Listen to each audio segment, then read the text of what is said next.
emails were flying last week, like panic. People were panic stricken in the industry about Amazon making a major change and basically closing a loop that was really, kind of just taken advantage of, exploited by, the folks like Amazon Rank Booster, Jungle Scout, and a bunch of others that were using data from a source that Amazon really never intended it to be, and that was exact search volume data. So basically, Amazon literally just closed the loop on that. So let's just talk about that a little, about what happened, and then why not that I don't care, but it's just another iteration of, we've already kind of gone beyond that being the key focus. So, not too. Hey, it's Mike here, and we just launched version 7 of our Amazon training course where we walk you through the process of how we sold just in the last 30 days, our first 30 days, over 1,000 products with the brand new ranking strategies that we're now showing to the public. We've trained over 1,000 students, and last year alone we did over $3.2 million online. And if you go to my site, put your credit card away, enter just your first name and your email address, I'll immediately send you a series of free training videos that walk you through the process. So let's just kind of just go back in time and see all the changes. So, when people start to freak out and you say, "Oh my God, what are we going to do without search volumes?" Well, let's look at where we were a year ago, right? A year ago, it was old school. Let's look at Google search terms. Let's see what auto populates. Let's do some of these other creative things, which were much more work. It's just, I say old school. A year ago wasn't really old school, but with Amazon, it's like it's worse than dog years, right? A year in Amazon's like 10 years in humans, so because things happen so much. And a year from now, we'll be laughing about what's going on today. 8 months ago, exact search terms became the rave, right? That was what was driving, um, you know, how many products we needed to sell a day to get that keyword on page one. And we're still using that, but for those of you that have been following along, you're hearing me say, I'm focused way more on pay-per-click than I am giveaways. And we've been talking about how giveaways are uh, are starting to become a little less effective, and it's taking more units a day to get to the keyword versus pay-per-click. You can get there faster. So you guys all seen me already ahead of that curve, and you're going to start to see that get even more difficult. So, but that's okay. I mean, for the most part, we're all about at this point really drilling into pay-per-click and some outside advertising. But 8 months ago, the AMZ Tracker, Viral Launch, Jungle Scout, and all those people were focused on this, and some of them were having these sources where you could give away product at 99% off, and that velocity got there. So now, Amazon then changed that. They changed the reviews. Certain people can leave reviews. They charted to change their rating on reviewers. So that had an impact on this. So the people that were buying these things at 90% off were given less credibility in their reviews. So if you got a person that paid full price and a person, forget verified or unverified, that's obviously different. But say you had a person with a discount and a person that paid full price. The person that paid with a discount as a reviewer, forget that it's unverified, has less impact on your star rating than someone that bought it that has a better score. So they're scoring all of us based on our buying habits, based on how many coupons we use, based on how we got to the product that we do in organic search. So that's now sort of mitigating the impact, and that's why the number of giveaways it's more difficult because you're getting fewer comments on you, because reviews help your rank, and the people that are buying it are getting less lower scores. So with the giveaways, because Amazon looks at those customers as not being the most profitable customers. Typically, the people that buy habitually on discounts, they're discount shoppers. They're typically not going on Amazon to buy their things. They're going on Amazon to get the stuff that they're able to get for 90% off. So that person's rated lower, which affects your rankings. So that's why we started to see these trends. 4 months ago, they added this thing called relevancy to the equation. So now we used to have a thing that a process or a tactic that you would go in an obscure category, get number one bestseller in that obscure category, and you would rank faster. Well, then Amazon's like, hey, listen, we're going to close that loop. So relevancy now, if your product isn't relevant to the category that super relevant to the category that your list, your keywords are in, you're not going to rank and you're not going to index, nothing good's going to happen to you. So now you got to take relevancy into equation. And so maybe 50% of your ranking was due to how relevant your category was with regards to the keywords you used, and you were using keywords that had search terms that were good enough to get to page one to generate sales. So you get about a 50-50 split there. So it got much more complex. Now, relevancy, search volume, and competitor ranking are the three. And I would say if you had to put them in order, it's relevancy, competitor ranking, and search volume. Because when I say competitor ranking, you're going to see it's not just about what people are competing, who's competing in the category. It's what they're ranking for and what's converting for them. So competitor ranking is not only who's ranking on page one for categories, it's which keywords are actually converting, and the most relevant keywords will convert. There are keywords that I call research keywords, and then there are keywords that are converting keywords. So you may have a product, garden hose, for example. I don't even want to use garden hose because I off the top of my head, there are keywords for every product that people just do general research on. And then there are keywords that when people type it in, there's a tendency that they actually buy based. That's a keyword that typically people would buy on, and that's when we use pay per click. Pay per click, as if you guys have seen me teach, shows we can extrapolate which keywords are better. And to prove that, I've had keywords that had 10 times the amount of search volume that actually convert better. 10 times less the search volume than the number one keyword, but they actually convert at a higher rate. So that's why this is really the three of these now are a three-pronged approach. Okay, so basically what Amazon did, there was a data loop that somehow these guys were able to get that would tell them exact phrase volume, search exact and broad actually, search volumes by keyword. And Amazon figured it out. It took them a while though, because these guys started to, this keyword thing, you remember in the last year has kind of blown up and businesses were created. So all these guys, they lost, I forget, like some decent percentage of people just canceled their subscriptions for all these services, but which is foolish because what I'm going to show you, you're going to see you can still use the services because the data, the historical, millions and millions of points of data still remain, and they're a good guidepost for us. All right, so I started because I always like to go back and see, I'm always about adding value, right? I want to make sure that my job and Mike's job and all of our jobs here is to keep you guys ahead of the curve. And I went back to see when I first started teaching this method. And it was quickly after I started to see that the on my own products that the giveaway structure wasn't working as good, and then I went to a pay per click. But I also started seeing that when I started seeing keywords weren't converting as well, and it was taking more units per day, I said there's got to be a better way. We got to find different alternatives.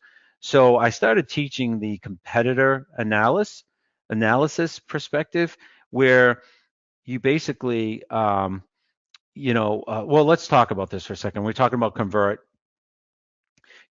When we said use your pay per click to determine that, they're the keywords. We're looking for keywords that convert. And so from my perspective, keywords that convert are keywords that your top competitors are ranked on page one for. Those keywords will typically convert the best because your top competitors, let's just use three for example, your top three competitors are not going to appear on the first page for a specific keyword if those keywords weren't converting. It's just a natural way to do things. So that's what I mean by convert. Keywords that actually generate sales at a higher pace than other keywords. And because higher search volumes, like I said, don't necessarily mean the keyword converts. And there is some research, we talked about that.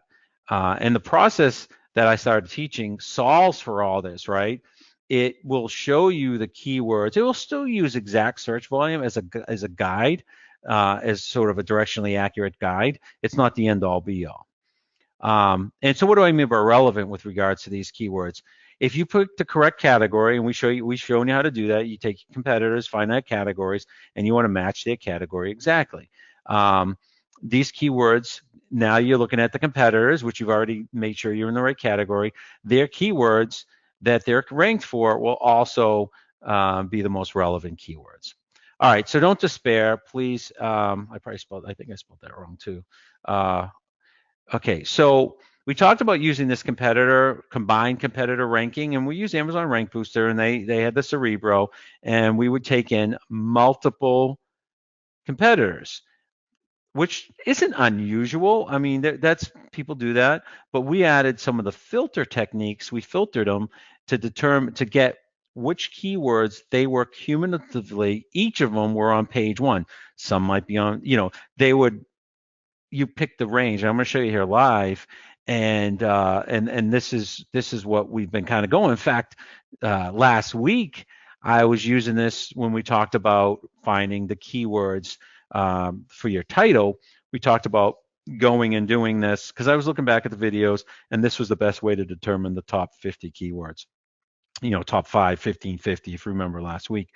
And so it was something that we talked about last week before this even happened, not to mention we started in October talking about it. The historical data is important, but it is going to be less and less effective as time goes on. But again, it's directionally accurate, and we have at this point now 4 points of data to determine the best category, the best keywords. All right. And the way we're doing this now, there's really no data loops that Amazon can close. It's not hard to find the keywords for a particular product because again, that you have those data points from historics, and then you can just the system, these services can then take those keywords and then start to look at the data and who's ranking for them. Now, if there are any people out there telling you they still can get the data, unless they found a new loophole, they can't right now. So that's going to be interesting, and but we're going to keep our ear to the ground on that. But honestly, I kind of don't really care. Like I care, but I don't care because we have a process that I feel is much more relative. All right, so this is really important. You find the top 3 competitors, and I don't know why. We're just going to blow through the slide because I'm going to show you live. So you find the top 3 to 4 competitors in the category. More is not necessarily better in this case because then you limit yourself too much. So 3 is like the magic. If you want to go 4, that's fine.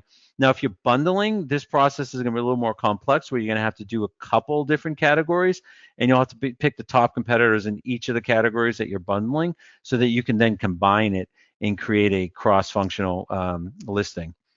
You do reverse analysis on these products, and then you filter the results to only show the keywords that rank on page 1 for all 3, not 1 out of 3, not 2 out of 3, but all 3 rank for page 1 on that particular keyword. And it's a very important. I limit this to 16.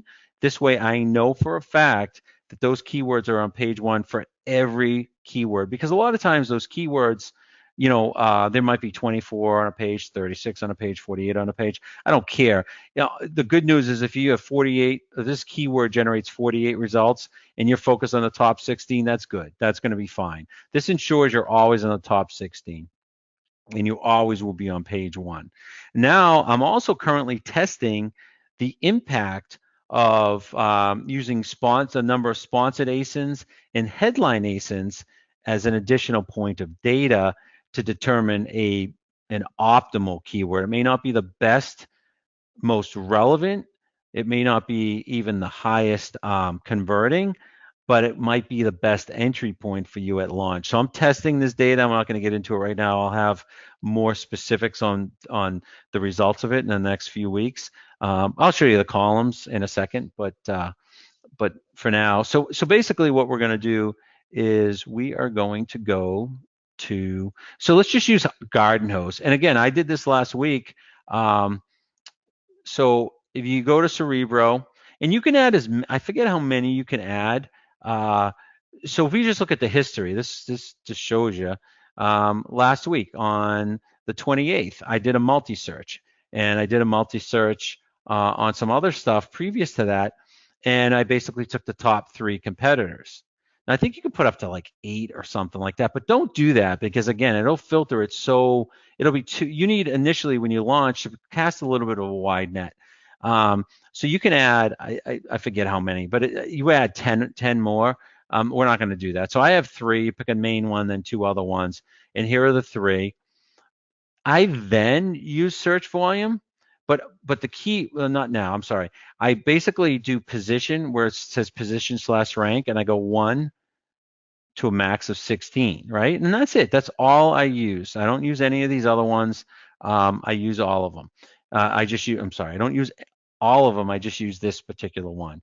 Then you click apply. I mean, it really will shrink down the number of keywords. And then I use exact search volume because that's, remember, the guideline. It's not the primary, but it's sort of the secondary or tertiary with regards to the next steps. And then there are your keywords, right? You would then clean this up, and in this case, if you didn't have a 50-foot hose, you probably would just use this on the back end. You wouldn't use this in your title. And so that's how you clean it up. Now, as I said, so I no longer will use magnet to determine keywords. I didn't really do that very often because it's going to give you keywords, and it's not, and because it doesn't have the accurate search data, it may not be the most reflective research for you. So if you do it this way, this is the cleanest way. And again, you'll see what the average is for this group, and they're all in the top 16. This is what position rank is for. Then you have relative rank, competitor rank. I don't care about all that. So I care about this column here, position rank, and we're testing the sponsored ad and headline ASINs, right?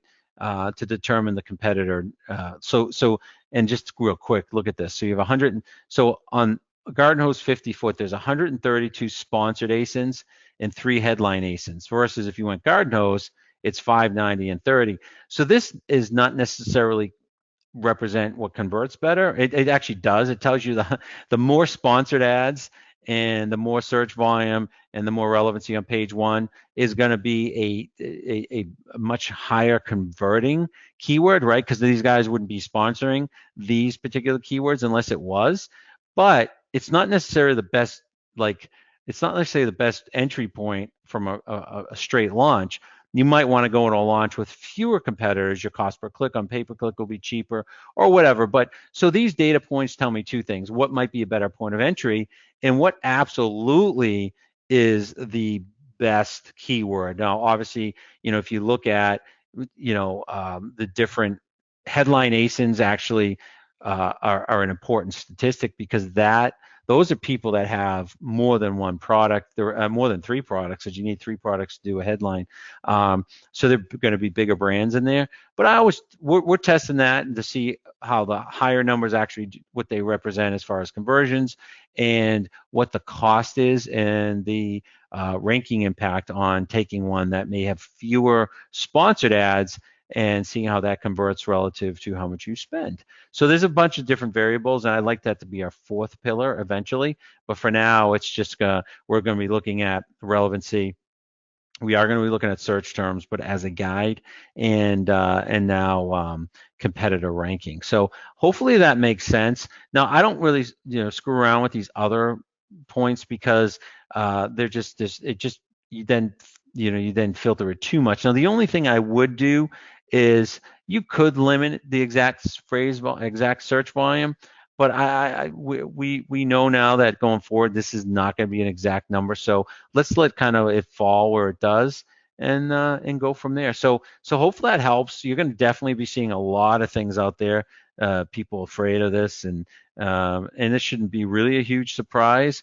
And it shouldn't be like it's going to change anyone here. It's not going to change anything any of you guys do because we've already talked about an alternative. And I'm sure, I'm hoping anyone that's been with us the last few weeks, this is not like a big secret. This not no, it is a secret. It's not a secret that it happened. It is a surprise, but it's not like we have to do a major, 180 with regards to how we find product, list product, and everything else. We've already been doing this. So, any questions? Was that how was that, Mike? Was that good? Oh, yeah, that was awesome. Yeah, yeah, Okay. that definitely answers That, a you lot of hit it great right questions. you hit it right on the head, dude. It's like everything that people think about search volume being important, it's all about the competitors, right? Like Yep, all we need to know is who are our competitors? What are they ranking for? What are they buying ads to, right? Like, because search volume's cool, but what if it gets 50,000 searches a month, but a 5,000 search term gets 20 times the conversion, right? Like, there's a reason why our competitors are going after certain keywords. That's more important than search volume. Yep. And this is consistent with why we spend so much time on pay-per-click, because you don't know what you do know these convert because all three of them are on page one, but you don't necessarily then know what converts for you until you run pay-per-click ads, and not pay-per-click ads that stab in the dark, but the pay-per-click ads that use this data in a way that get you the answers you want as fast as you want, so you're not going broke on pay-per-click. So it's not about one little piece of data that you can just take from this and be successful. It's a combination of things, because then the variable is your product, right? And the way you present it and everything else. So, yeah, I mean, the key is to have as many data points as you can, so that even if one is slightly flawed, the others are going to more than compensate for it. So that's obviously that's what we teach, and that's what we're going to continue to teach. But I was happy. No, I was happy. But when Mike and you and I were talking about over the weekend, I was like, I can't wait to tell everyone on Monday, because everybody in every community, Amazon community, are just freaking out. What are we going to do? What are we going to do? And people are having to rewrite they're rewriting their listings. And so I look at this as an opportunity for each yep, and every one of you to double down on what we've already taught. No, So like, yeah. Sam, we can tell the truth. Like, we were actually happy when they made this change. And the reason why we were happy is because all these sellers that just wake up one day and think they're going to sell on Amazon, they were able to cheat with search volume, but that's out the window, which is awesome because, like, we have a better way. Like, of course, it was so easy to go to search volume, right? Like, that was easy. It was like, okay, cool. Like, this is search volume on these 10 keywords. But now, what is everyone else going to do, right? They're whittling out our competitors for us. Like, that's why we say it's a cool thing. Like, we're excited about it because Amazon just weeded out, probably, like, without exaggeration, 500,000 sellers just because they have no clue what they're doing. They get a software, the software tells them, but they really don't know why or how, right? Like, we're teaching you guys, like, what do we do? Like, how do we actually, like, target a product, right? How do we, like, source with page one ranking in mind? Meaning, like, what's our competitor, what are they going for?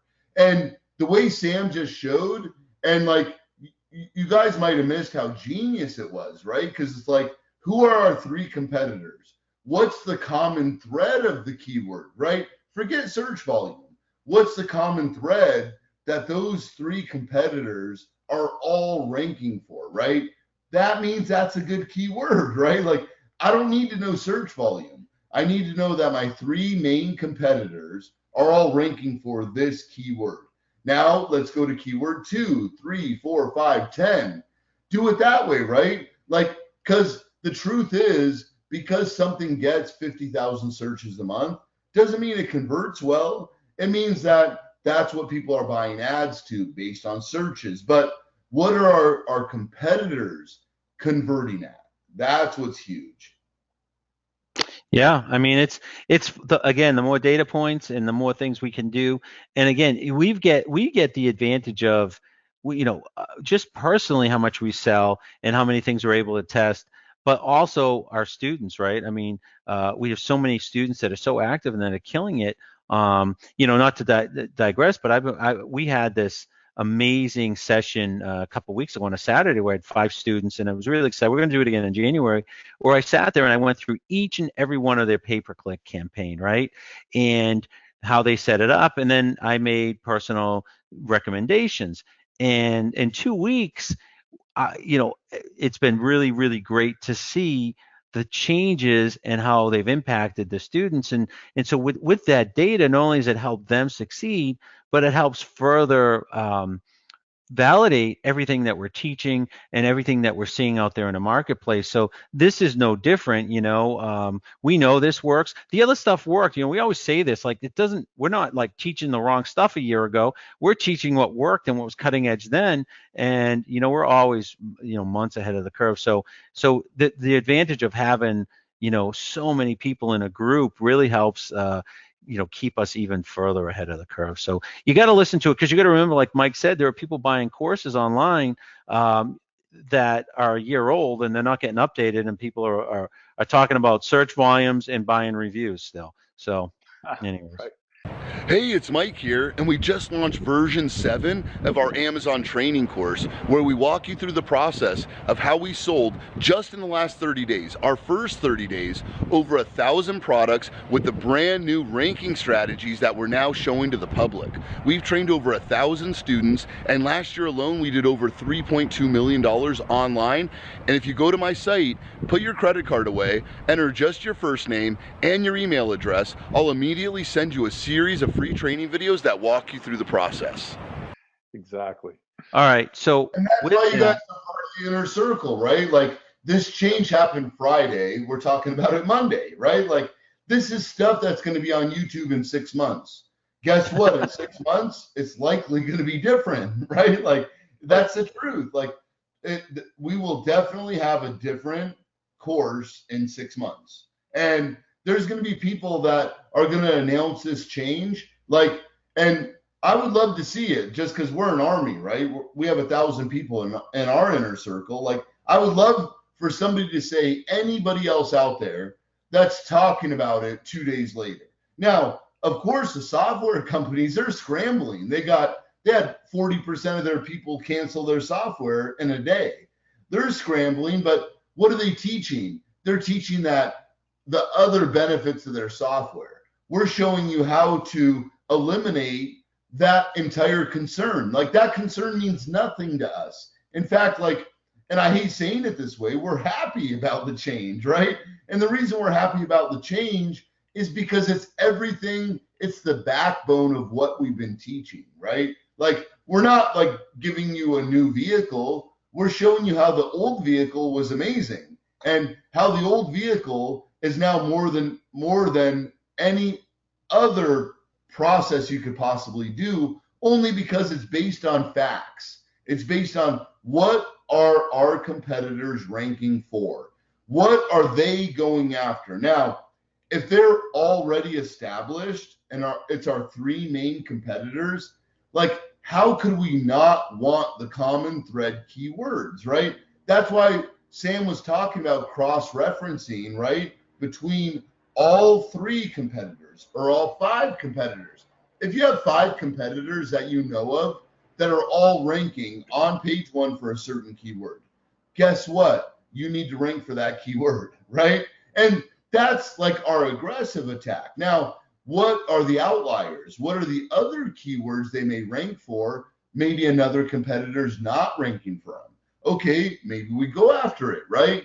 Like, that's what this is all about. It's not like a software spitting out BS data that we don't even know if their search volume information was. Like, everybody would take it with a grain of salt, right? Like, oh, it gets 30,000 searches. Maybe it gets 50, maybe it gets 10, right? Like, but we know it's a good keyword because the software spit it out.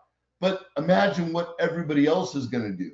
All these new sellers that aren't part of the inner circle, like, what are they going to do now, right? Because now they don't have that easy, like, information that we didn't know was 100% accurate. Let's say it was 90% accurate, right? It was kind of cool for a new seller with no experience, no training, no team like we have, to kind of spit out data, right? Like, oh, it gets 22,000 searches. Like, okay, I'll go for that. Oh, it gets 15,000 searches. Okay, I'll go for that. Now it takes a little more work. We love when people have to do more work. Why? Because people are lazy. They want an easy pill. They don't want to do the work. Like I promise you, they don't want to do the work. They want an easy answer. Well, guess what? That easy answer just disappeared. But if you know what to do it the way we always taught it. Like I remember 3 years ago, we were teaching like, let's go to Google auto-populate, right? People a year later would laugh like, auto-populate? You're like, well, there's a reason it auto-populates, right? The same techniques still work now. It's just everyone else doesn't get an easy answer. They have to actually do the work.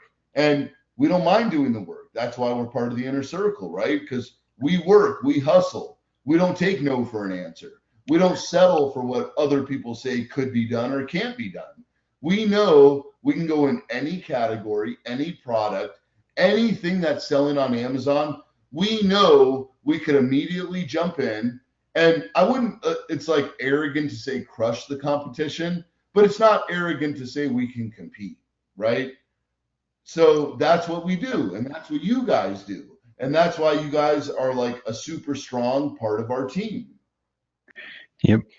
It's So it's always super important to look at your competitors, especially your top competitors, not only for their keywords, but for other things too. Look how they write their content, look at their photos. I've really felt like since I've joined, this is one of the best decisions I've made in my life. From August 2nd to September 2nd, I generated 15,000 in sales. I did about 6K one day.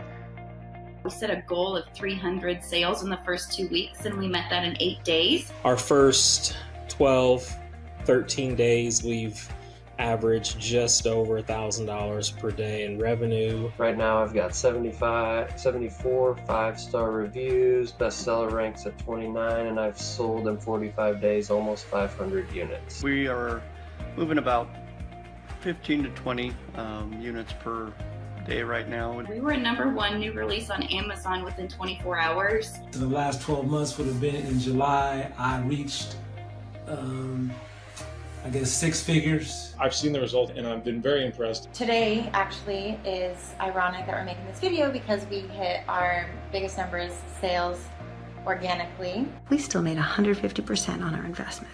By far, the level of accountability you guys bring and support to your team it's uncanny. What you guys are teaching us changed my life. Just mind-blowing and very helpful in helping us launch our products. We were able to create an entire business from scratch with no knowledge before, really, of how to sell on Amazon. It gave us basically a roadmap to get involved in e-commerce without having to reinvent a wheel. If I didn't have this training to follow, I'm sure it would be very difficult for me to research everything and to come up with a process that would work. The way Mike and Matt teach is really a foolproof method. The quality and integrity of the program is amazing. The clarity of instruction and the detail of instruction is really easy to follow along. I've been amazed with how robust and how much information they have in their program. I get so much information from the training videos and it's incredible. Love the modules that I can listen to them again and again. The steps that are laid out are very much succinct and something that you can follow. It really is good to just consistently go over and over and over the same the basics in order to get your business up and running. Everything that you've taught me so far has been useful. I've used a number of it both in this side business and also at my day job. You guys been helping me out with the Voxer talks, the live training videos that you guys have been sending me. Learning that this even exists, learning the process and how to be successful has really been great. I like how the information can be applied to other businesses, other online ventures that you might want to do. We love this business for the business model. I'm just so excited to be selling online and making money in a way that I never thought I would. I'm just excited to get this started. If you want free time and you know how this passive income system can work, I think you'll see the same thing. Ultimately, pour into the things that I love, and for me personally, that's my family. I'm just grateful for you guys. I feel like you're super positive. One of the things that you guys do is set the tone for giving everything you've got. You go above and beyond. They aim to over-deliver. They don't need to do as much as they do, but they do it anyway. Mike and Matt are just regular people. successful, but willing to share the knowledge and help us become successful too.